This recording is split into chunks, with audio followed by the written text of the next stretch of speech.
চায়ের ব্যবহার প্রসারে গবেষণা অব্যাহত রাখার আহ্বান জানিয়ে প্রধানমন্ত্রী শেখ হাসিনা বলেছেন, শ্রমিকদের অধিকারে মালিকদের আরও যত্নবান হতে হবে। ওসমানী স্মৃতি মিলনায়তনে চা দিবসের আলোচনায় শেখ হাসিনা জানান, চা শ্রমিকদের কল্যাণে সরকার নানামুখী ব্যবস্থা নিয়েছে। মালিকেরাও যত্নবান, তবে তাদের আরও বেশি যত্নবান হতে হবে। চা বাগানে সোলার প্যানেল বসানোর ওপর গুরুত্ব দেন প্রধানমন্ত্রী।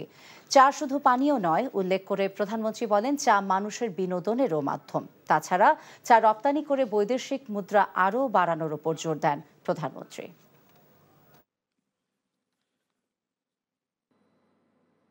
উপস্থিত আমাদের সহকর্মী, নিজস্ব একটা আয়ের ব্যবস্থা যাতে হয় তার জন্যই এই সার্বজনীন পেনশন স্কিমটা আমরা করে দিয়েছি।